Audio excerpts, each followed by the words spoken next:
Fl-isem tal-Missier u tal-Ibn u tal-Ispirtu Santu, il-grazzja ta' Sidna Ġesu Kristu, l-imħabba ta' Alla u l-għaqda fl-Ispirtu Santu tkun ma'kom il-koll. Edin nofru dan is-sagrifiċċju tal-Quddisa għar-Ruħ Karmelo Formosa. Ħuti biex nitħejjew tajjeb għal din l-ikla li l-mulej ħejja għalina. Ejjew fil-waqt li narfu n-nuqqasijiet tagħna nitolbu maħfra għal ħtietna.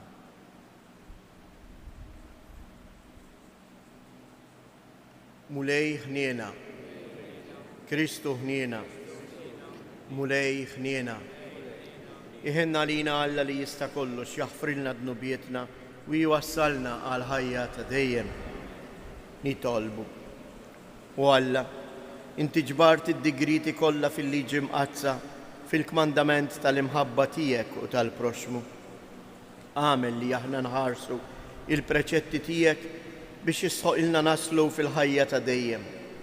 Bibnek Ġesu Kristu Sidna li miegħek jgħix u jsalta flimkien mal-Ispirtu Santu għal dejjem ta' dejjem.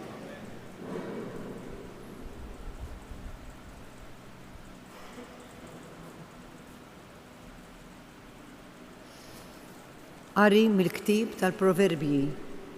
Qalb is-sultan nixxija illi ma fit il-mulej u mmexxija kull fejn jogħġbu. Kull ma jagħmel il-bniedem u safi f'għajnejh, imma l-mulej jiżinlu l-qalbu. Li tagħmel il-ħaq bis-sewwa jogħġob il-mulej aktar mis-sakrifiċċju. Għajnejn merfuwa u qalb imkabbra dan hu sinjal ta' ħażina u dnub.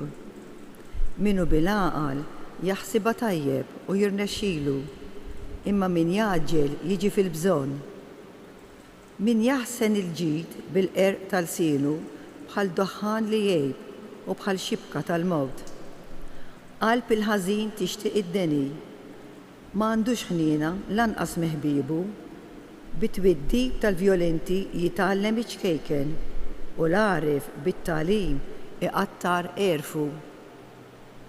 Alla l-ġust ħares lejn dar il-ħażin, il-ħżiena jitfaħħom fil-ħsara. Min jagħlaq widnejh għall-għajta tal-fqir ħadd ma jwieġbu meta jgħajjat hu. Il-kelma tal-mulej. Sarm responsorjali u ngħidu flimkien, mexxini mill-mogħdija tal-kmandamenti tiegħek. Ħinja dawk li triqthom bl-aħtija li jimxu fil-liġi tal-mulej.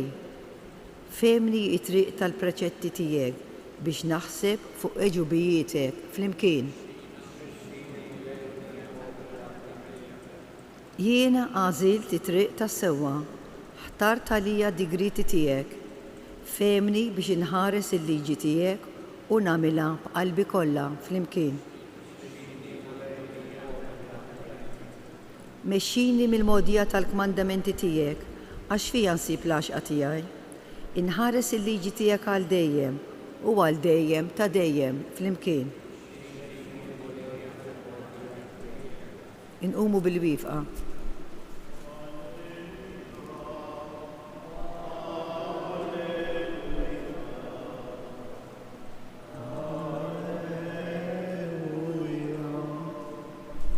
Ħinja dawk li jisimgħu il-kelma tal-Alla u iħarsuha. Alleluja,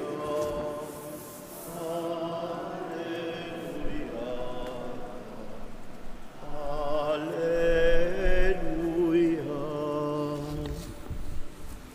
Il-mulej ma'kom. Qari mill-Evanġelju skont Luqa. F'dak iż-żmien ġew għal Ġesu ommu u ħutu, iżda ma setgħux jersqu lejh minħabba l-folla. Xi ħadd qallu ommok u ħutek qegħdin hawn barra u jridu jarawk. Iżda hu weġibhom ommi u ħuti huma dawk li jisimgħu l-kelma ta' Alla u jagħmlu li jgħidu. Il-kelma tal-mulej. f'dawn il-ġranet iżjes jekk toqgħodu ftit attenti fil-qudiesa ta' kuljum, qegħdin naqraw siltiet mill-ktieb tal-Proverbji. Kitbiet antiki tal-poplu ludi mimlijin nerf u li dejjem jitkellmu anke dwar Alla. Jekk tirriflettu ftit anke aħna fil-lingwa tagħna għandna ħafna qwiel u ħafna qwiel huma marbutin anke mal-kelma ta' Alla. Għaliex fl-antik mis-serjietna kienu jdawru l-kelma ta' Alla jew aħjar il-ħajja tagħhom mal-kelma ta' Alla. Kienet il-kelma ta' Alla li ddawwal kull ħaġa li jagħmlu. Tantu hekk anke jekk taraw ix-xhur ħafna drabi lanqas kienu jsemmu x-xhur bisimhom. Hekk pereżempju ix-xahar ta' Ġunju jgħidulek qegħdin fix-xahar tal-qalb ta' Ġesu. Ix-xahar ta' Novembru qegħdin fix-xahar tal-Erwieħ.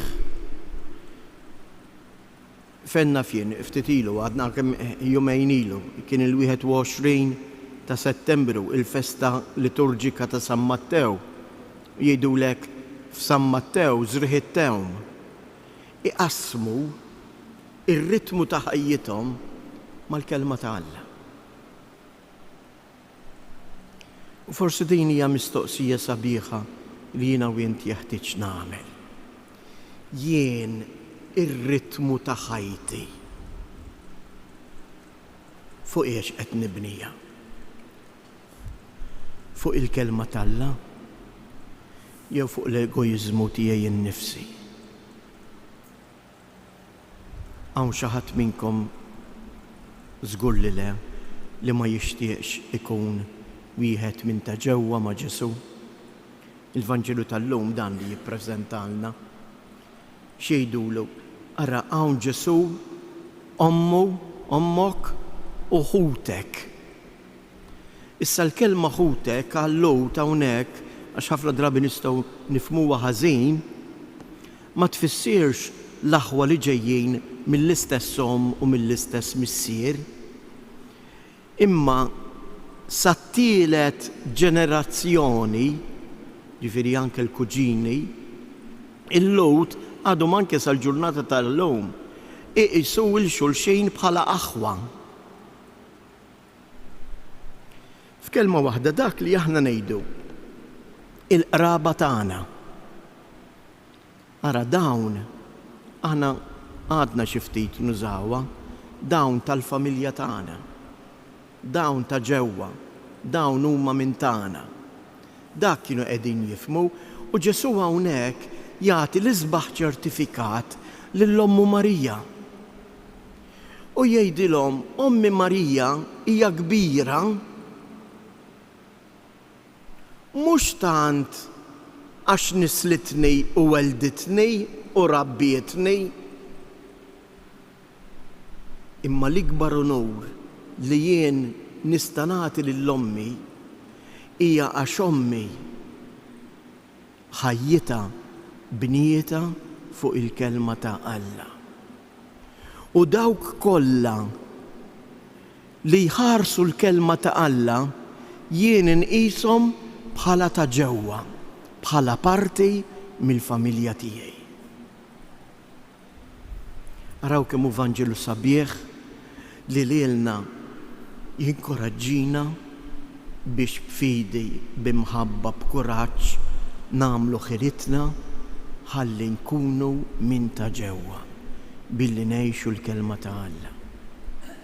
Infatti jittalba li tlabnieh illum x'kienet fis-salm responsorjali u hekk itolbu ilu matul din il-ġurnata u jgħidulu l-mulej mexxini fil-mogħdija tal-kmandamenti tiegħek. Għamel mulej li jiena llum nimxi fuq il-kelma tiegħek. U kif nista' nimxi llum fuq il-kelma tiegħu? Hekk il-ktieb tal-Proverbji Il-ktib tal-Proverbji ippreżentalna lista sħiħa u qalilna l-ewwel qabel kollox min jaħżen il-ġid bil-qerq ta' ilsienu doħħan ikun u jgħib. Kemm drabi matul il-ġurnata nweġġgħu l-xulxin bil-sienna. Il-Papa Franġisku jħobb jgħid ħafna drabi aħna bil-sienna noqtlu lil xulxin. L-ilsien iweġġa, l-ilsien iħalli feriti fil-qalb. Ikompli jagħtina dik oħra. Qalb il-ħażin tixtieq id-deni. Ma jkun qatt. Ma jkun qatt li aħna qalbna nixtiequ id-deni lil xulxin. Għaliex? Għax min jixtieq id-deni, araw il-ktib tal-Proverbju x'jgħidilna, m'għandux ħniena u lanqas ma jsiba ma' ħbiebu.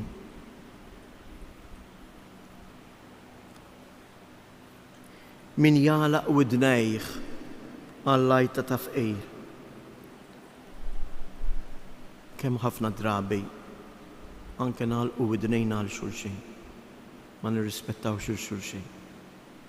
Ma ngħinux il-xulxin. Waraw x'ikun il-frott. Min jagħlaq widnejh għall-lajta tal-fqir. Ħadd ma jwieġbu meta jgħajjatu. U l-Mulej Ġesu fil-Vanġelu x'qalilna? Min jgħix il-kelma tiegħi dak jien inqisu bħala ommi u ħuti. Ejjew nitolbu hekk din il-grazzja llum. Ġejna għal din l-Ewkaristija. Itolbuh il-Mulej u ngħidulu Mulej għamel li jien illum din il-ġurnata jirnexxieli nibni ħajti ngħix fuq il-kelma tiegħek. Għax il-kelma tiegħek tmexxini.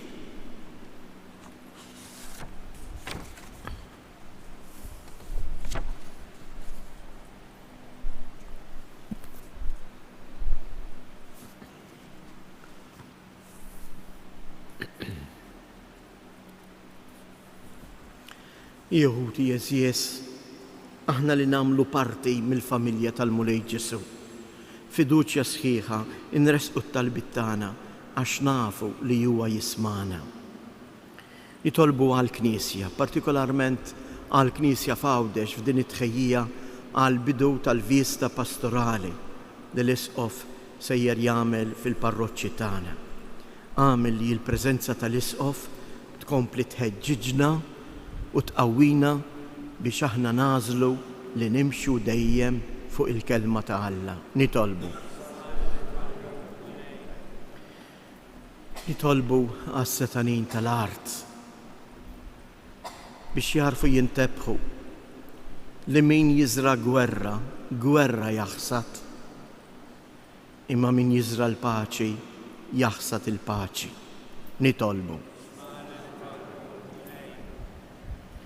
Nitolbu għalina l-koll sabiex il-kelma tal-Alla tkun verament dik il-kelma li fuqha nibnu id-deċiżjonijiet tal-ħajja ta' kuljum tagħna.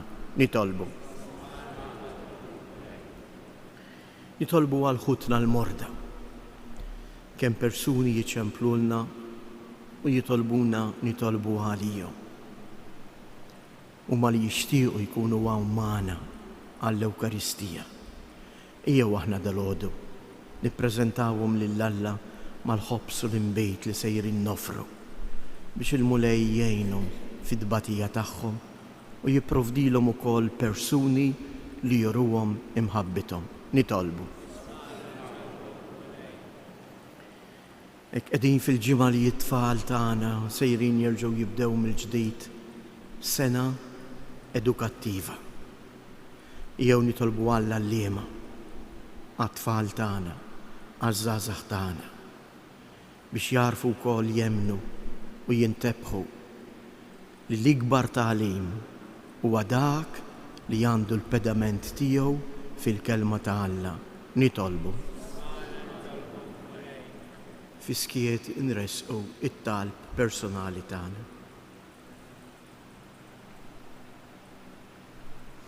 U Alla missier inti tajtna f'Ġesu Kristu mudell tal-iben li jobdi u jħobb.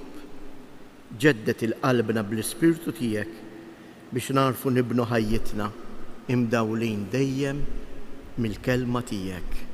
Mexxina għalhekk fil-modijiet tiegħek nitolbu.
Jitolbu ħuti biex dan is-sagrifiċċju tiegħi tagħkom ikun joġob lil Alla l-Missier li jista' kollox.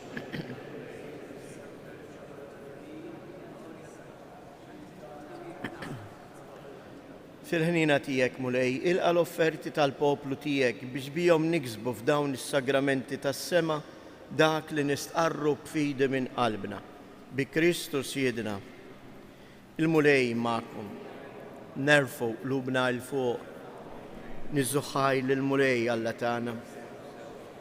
Sewwa u xieraq tas-sew missier qaddejs, tajjeb u taġid tas-salvazzjoni tagħna li dejjem u kullimkien inroddulek ħajr bibnek Ġesu Kristu Siedna. Il-verb tiegħek li bih għamilt kollox li inti battulna bħala Salvaturu feddej, magħmul bniedem mill-Ispirtu Santu u imwieled minn Marija Verġni. U għatem ir-rieda tiegħek u kiseb għalik poplu qaddejs u fil-passjoni tiegħu fetaħ idejh fuq is-salib biex iħollna mill-irbit tal-mewt u jurina l-qawmien għal ħajja. Għalhekk flimkien mal-anġli u l-qaddisin kollha inxandru l-glorja tiegħek u bleħen wieħed intennu. Qaddejs. Qaddejs. Mulej Alla tal-eżerċitu, ismewwiet u l-art mimlija bil-glorja tiegħek. Osanna fil-ola ta' smewiet, imbirek minn ġej fisem il-mulej, osanna fil-oli ta' smewiet. Għaddejs ta' sewint mulej inti lajn ta' kull qdusija. Għaddis għalek nitolbuk dawn l-offerti bil-barka tal-Ispirtu tiegħek biex isiru għalina l-ġisem u d-dem ta' Sidina Ġesu Kristu. Li meta kien sejnata biex mirrajħ ibati ħal ħobs, radd il-ħajr qasam tal id-disċipli tiegħu u qal ħudu u kulu il-kol minn dan, għax dan huwa ġismi li jingħata għalikom.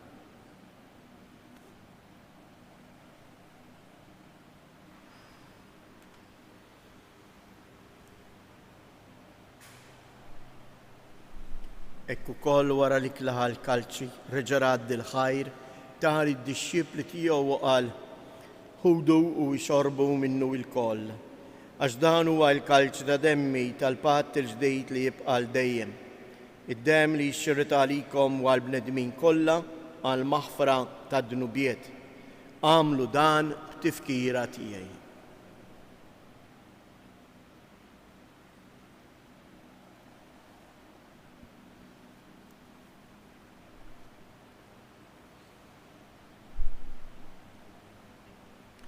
Danu il-misteru tal-fidi inħabru l-mewt tiegħek mulej. Inxandru bil-ferħ il-qawmien tiegħek, nistennewk sa ma tiġi fil-glorja. Għalhekk aħna u nagħmlu dan b'tifkira tal-mewt u l-qawmien ta' Sidina Ġesu Kristu. Nofrulek mulej il-ħobs tal-ħajja u l-kalċ tas-salvazzjoni u rroddulek ħajr għaliex oġbok tilqana hawn quddiemek biex naqduk. U mitċo kontana nitolbu li l-Ispiritu Santu jaqadna f'ġisem wieħed lilna li nieħdu sem il-ġisem u id-dem ta' Kristu. Ftakar mulej fil-Knisja tiegħek imxarda mad-dinja kollha u ittaqa' fl-imħabba flimkien mal-Papa Franġisku, mal-Isqof tagħna Anton, l-isqfijiet u l-ministri tiegħek kollha. Ftakar ukoll fħutna li raqdu bit-tama tal-qawmien. Ftakar fil-mejtin kollha, daħħalhom quddiemek fid-dawl tas-sebħ tiegħek. Ħenna għalina l-koll nitolbuk, għati lilna wkoll l-wirt tal-ħajja ta' dejjem, flimkien mal-Verġni Mqazzhom Malla Marija, mar-raġel tagħha San Ġusepp, l-Apostli u l-Qaddisin kollha li jgħixu fil-ħbiberija tiegħek sa mill-bidu tad-dinja. Għamel li magħhom infaħruk u nsebħuk b'Ġesu Kristu ibnek.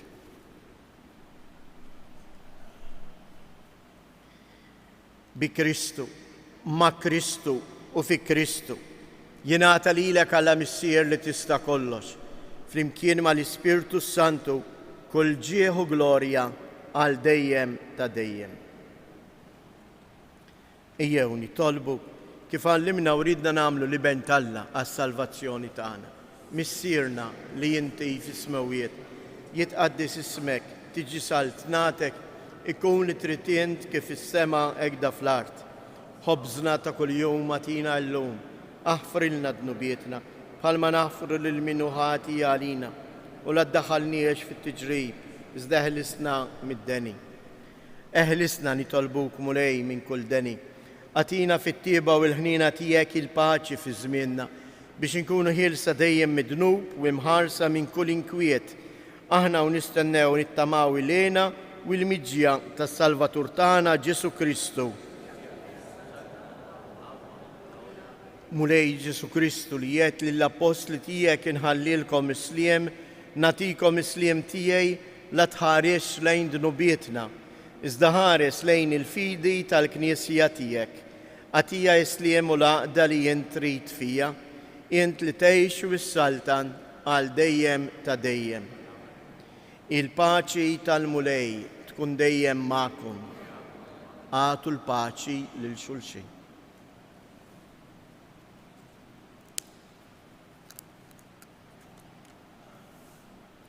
Ħaruf ta' Alla li tneħħi dnubiet tad-dinja ħenna għalina.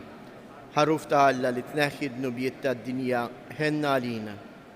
Ħaruf ta' Alla li tneħħi dnubiet tad-dinja għatina il-paċi.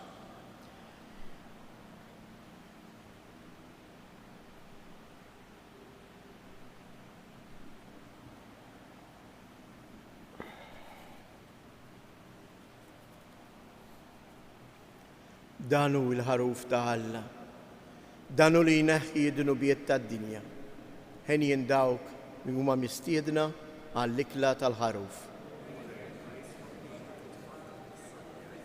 Iżdejt kelmu għalla. Il-ġisem ta' Kristi ħarisni għal-ħajja ta' dejjem.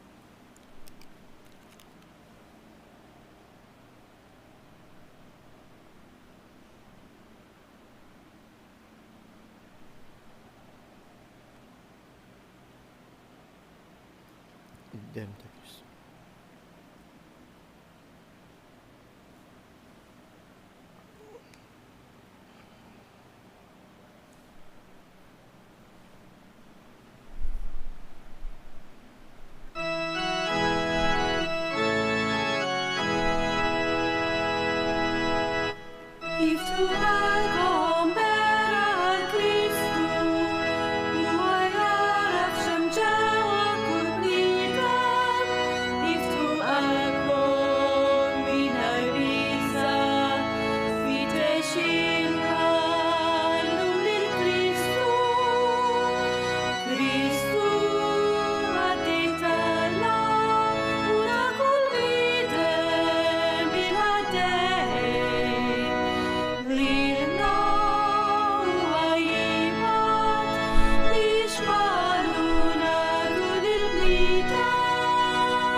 Il-mulej ġiewi naqat fina biex imexxina fil-modijiet tiegħu. Din tkun ix-xewqa tagħna, din hija t-talba tagħna ta' dan il-jum. Jew hekk fis-skiet ta' qalbna nitolbu l-mulej biex imexxina dejjem fil-modija tiegħu.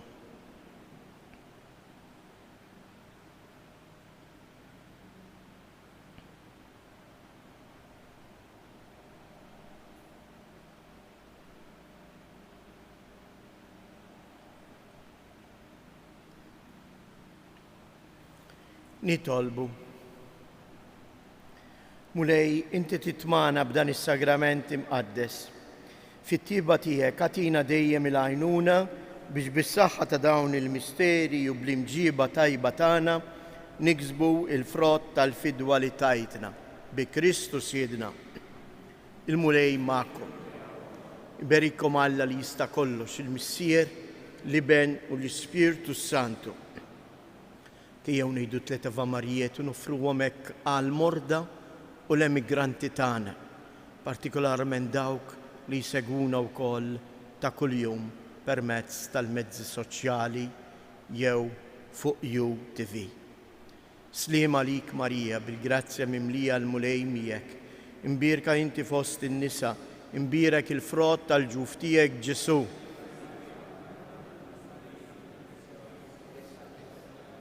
Sliema għalik Marija, bil-grazzja mimlija l-mulej miegħek, imbierka inti fost in-nisa, imbierek il-frott tal-ġuf tiegħek Ġesu.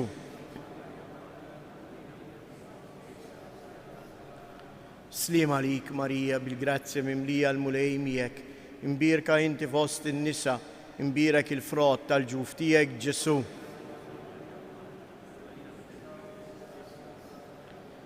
Madonna ta' Pinu, Sultana tal-familja, ħarstek fuqna dejjem żomm. Morru u għejxu fil-paċi ta' Kristu.